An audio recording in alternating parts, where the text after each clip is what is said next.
In our previous discussions, we explored the fundamentals of normal phase chromatography, where separation is driven by differences in adsorption between polar analytes and a polar stationary phase. We then moved to reversed phase chromatography, where polarity is inverted, the stationary phase is nonpolar, and separation depends on hydrophobic interactions with the analyte. Finally, we examined ion pair chromatography, a hybrid technique where neutral molecules form temporary ionic pairs to enhance retention on the stationary phase. Each of these methods relies, in one way or another, on adsorption, molecules adhering to surfaces through physical or chemical forces. But the story doesn't end there. There is another technique, one that depends not only on how molecules hold on, but on how freely they let go.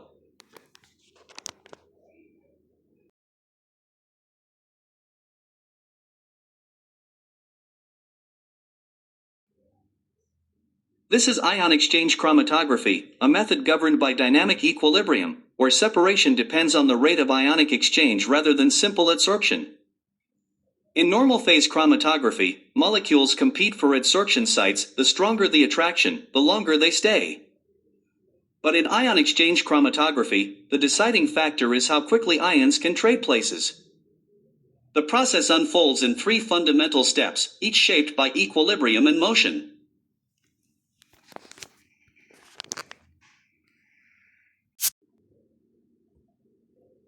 Step 1. Dissociation of the analyte.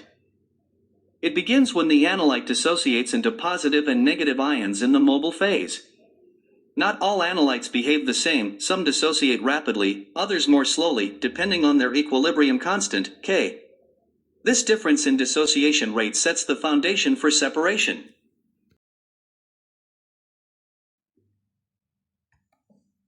Step 2. Adsorption and exchange on the stationary phase.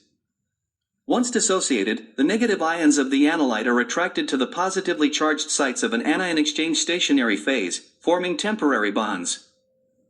Here, Le Chatelier's principle guides the system. It states that when a system at equilibrium is disturbed, it shifts to counteract the disturbance and restore balance.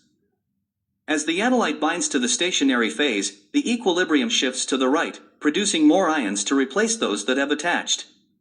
When positive ions from the mobile phase arrive, they compete for the same sites, forcing the equilibrium back to the left, and causing some of the adsorbed analyte to be released.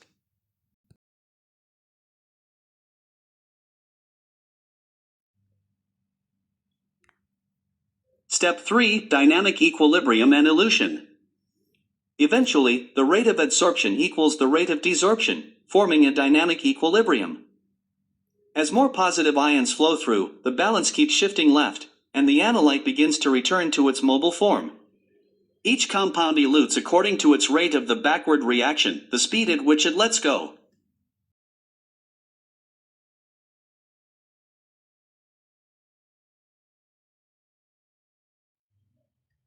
Imagine a relay race. One runner cannot sprint forward until they've received the baton from the previous runner. Ion exchange works the same way. An ion in the mobile phase cannot occupy a binding site until the ion already there releases its hold. The faster this handoff occurs, the faster the analyte moves, and the sooner it elutes. Ion exchange chromatography is not merely a process of adsorption, it's a living exchange of charges, a negotiation between holding and releasing, between attraction and freedom. When you understand its mechanism, you don't just perform chromatography, you command it.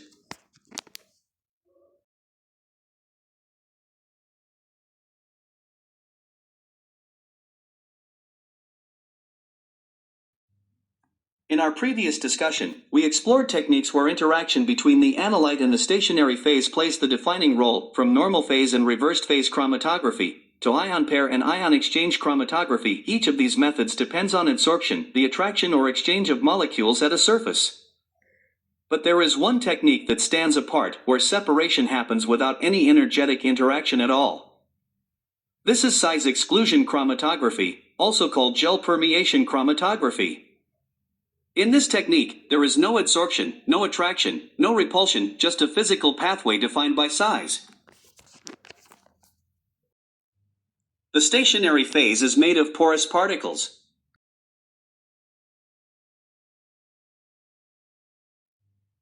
each bead filled with channels and cavities of precise diameters.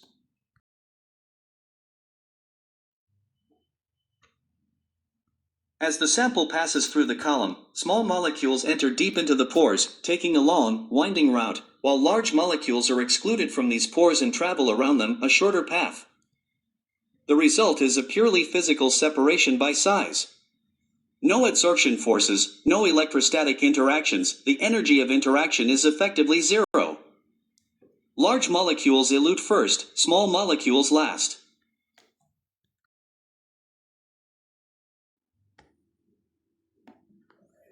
However, SEC can also be used to study how large biomolecules, like proteins, behave under different solution conditions.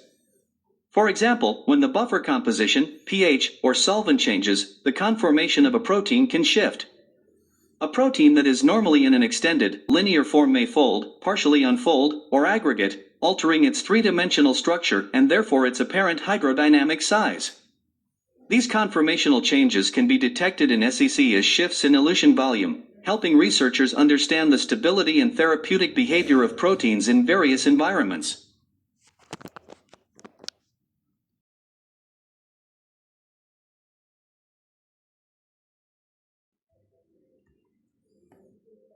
Size exclusion chromatography is not limited to studying proteins, it is also widely used to analyze the quality and properties of polymers and polysaccharides.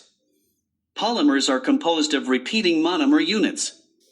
While individual monomers are identical in size and characteristics, when they polymerize, the resulting polymer chains can vary in length and branching. This variation in molecular size is known as polydispersity, which refers to the distribution of molecular weights within a polymer sample. A polymer with uniform chain length is called monodisperse, while a polymer containing chains of various lengths and structures is polydisperse. Size exclusion chromatography can effectively detect these differences. In the chromatogram, a monodisperse polymer produces a narrow, sharp peak, indicating uniform molecular size. As polydispersity increases, the peak becomes broader, reflecting a wider range of molecular weights present in the sample.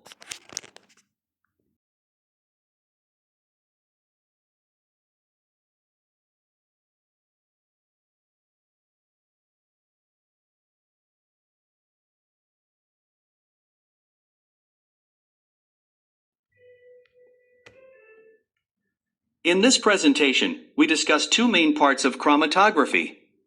In the first part, we explored normal phase, reversed phase, and ion pairing chromatography. In the second part, we examined ion exchange and size exclusion chromatography.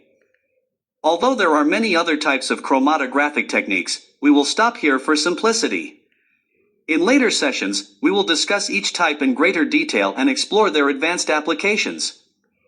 The goal of this section is to make chromatography simple, to help visualize the process and give new chromatographers a clearer understanding. By grasping these basic concepts, you will be able to make better analytical decisions, avoid costly errors, and design more efficient methods with fewer steps. Chromatography can be imagined as a marathon race. Each molecule is like a competitor with its own characteristics. Some are fast, some slow, some take shorter paths, and others interact differently along the way. By understanding the properties of these competitors, such as their polarity, charge, or size, we can predict how and when they will reach the finish line, and use this knowledge to control and optimize the separation process.